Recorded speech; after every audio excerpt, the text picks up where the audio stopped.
All right, yes, sir. This is your boy KB, the boss from ShifterMagazine.com. We're here today with an artist that we're excited about that we just happened to spot on YouTube up in the Pacific Northwest. She is an artist. She is a director. She does a whole bunch of different things, all around creative. And so please help me to welcome Liv to Shifter. Thank you so Hey, much for joining me. thank you for having me. No problem. So, we're gonna get into the music, but let's talk about the Pacific Northwest. I'm here in Toronto, Canada.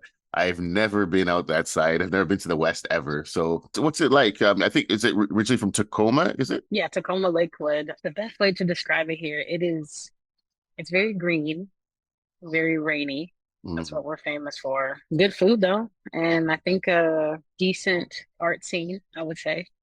But it's pretty like tucked way up in the corner there. We don't get a lot of sun. That's like also our thing.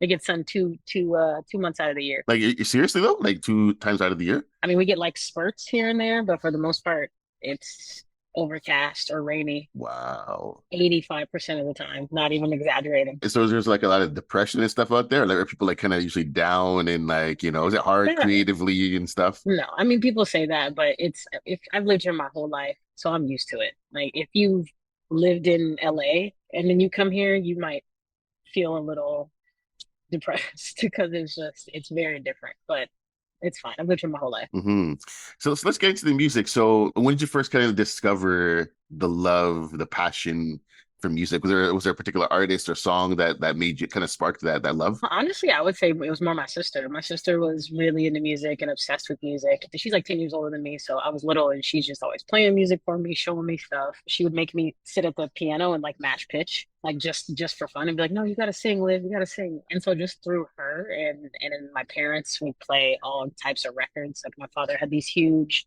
tall speakers and would just blast like 70s, 80s music. I think my sister's the one who made me kind of feel like, oh, I could do some of this stuff for fun. So I was always doing that kind of thing in school. I think my first like I was in a musical in kindergarten called The Little Red Hen. That was like my first time ever singing in public. And I was like a kid, but I was like, oh, this is kind of fun being on stage and kind of getting that attention and making stuff.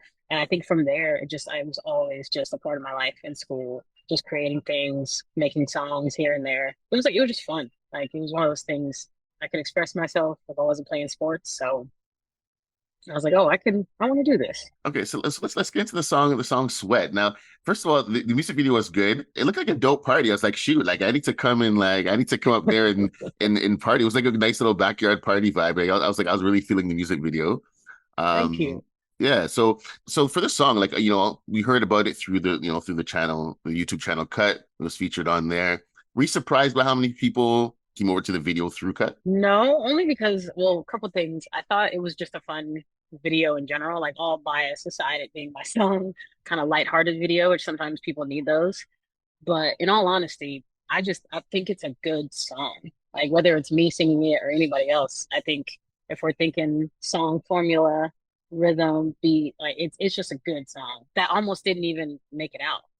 Like Wow. it was yeah, it's the song is we recorded it in early 2020, like maybe July 2020. That's how long that song has been So in it's the like tuck. so it was like really literally a mid-pandemic song. Yes. And I had I was talking to the producer. I was like, I just feel like we should put this song out. I was like, just, give it to me. I'll finish it. I'll pay for mixing, mastering, all that. Like, I think it needs to be out. And I'm glad I did. I'm glad I pushed because I think I just knew it's a fun song. Like Yeah. gets stuck in your head. It's perfect for summertime. And I think, with the cut video, I just was like, oh, well, it wasn't even me. It was someone else suggested this would be a good song for that. And at first I was like, I don't know, but then I thought about it and I was like, no, this would be a good song. And it was great. And we like hmm playing it live in the streets for people and getting real life reactions, which is to me as an artist, that's always the best. It's like people who don't know your music react to it. And it's like, that's what you want. Exactly. Made the song even that much more just better and bigger, I would say.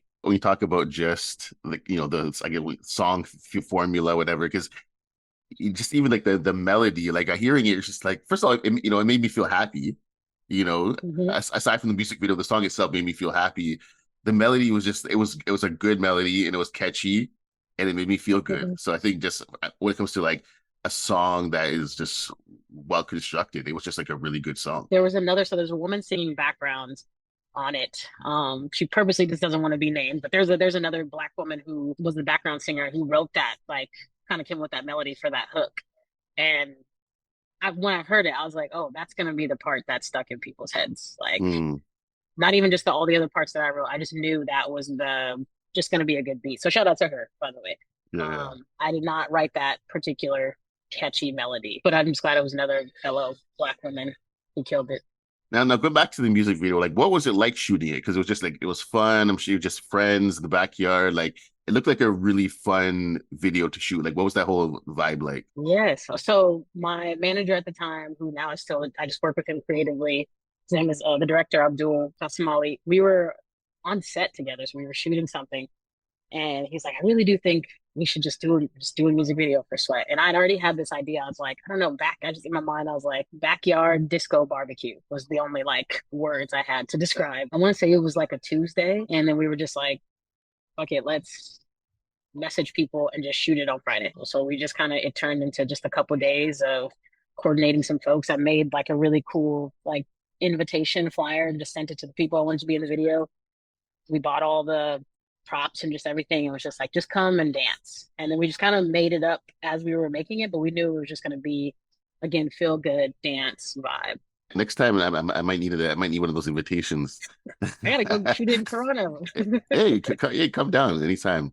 So let's talk about the project, Pink and Orange. You explored a lot of different styles on the project, the kind of like dance, pop vibe, hip hop, R&B, soul.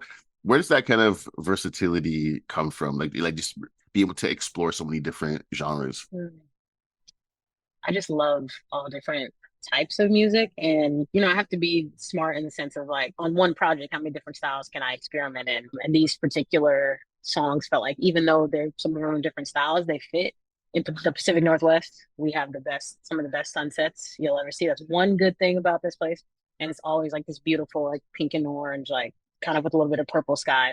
And so I was just like, I want to write songs that feel like that, Mm, regardless of genre. And I kind of naturally write songs that kind of feel like that. I think that's just my vibe. But I think as I was writing these, that's just kind of what I was exploring and I was having fun. Like, yeah, I go, as an artist, if you're making a project, you move so many songs around, take songs off, and take this song gets added back on.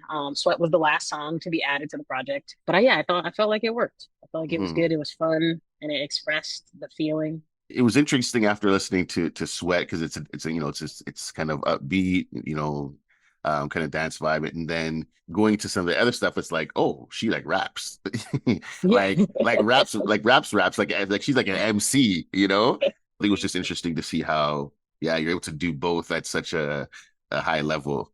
Thank you. I think rap, I always tell people this. I was like, rap is just, it's fun.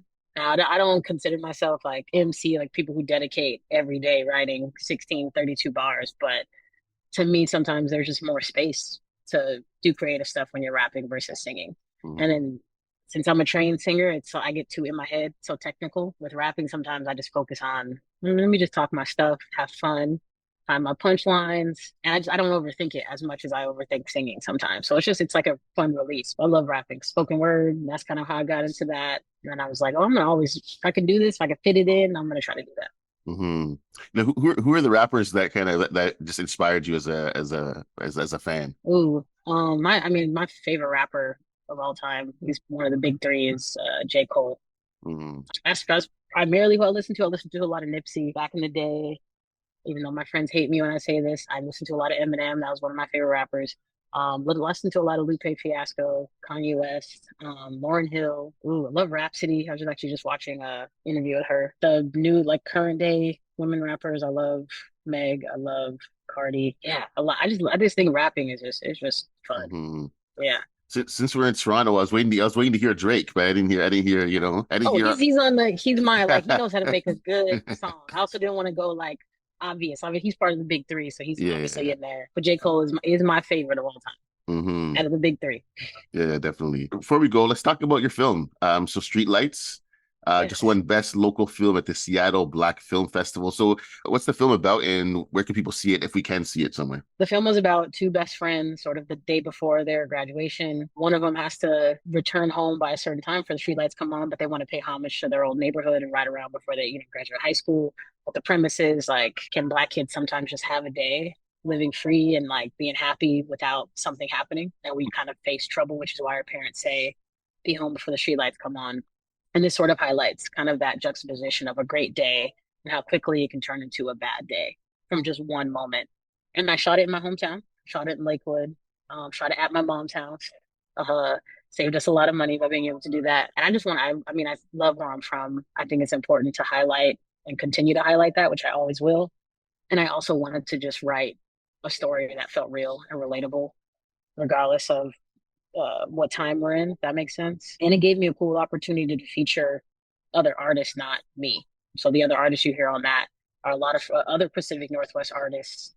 Jay Wap, who's the song where he enters the convenience store. That's one of my favorite moments. And then Grady, that's like the last song you hear before the project ends. Yeah, I think it was an opportunity to keep showcasing just the great things in the Pacific Northwest, which I think is the scenery, which I think are other artists. The whole crew was all crew of color.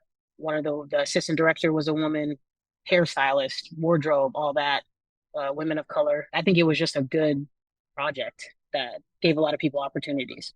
Mm-hmm. When that was that your debut film? Yeah, that was my first actual short film. Yeah. Wow, that's I amazing. got a grant from Eddie Bauer. It was like a grant where you had to write a piece of that took place outside.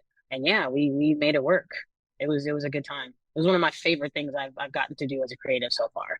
That's Like, amazing. yeah, it's currently not, well, you can only be seen at festivals. It was released, but we had to take it off because we're submitting to festivals. But it should be back up in a couple months on my YouTube, on my actual YouTube channel. Awesome. Well, we're definitely looking forward to that.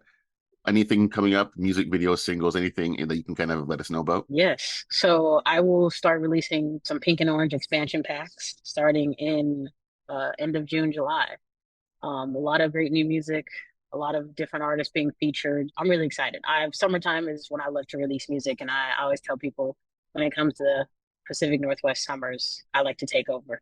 It's an expansion pack. It's not a deluxe. It's an expansion pack.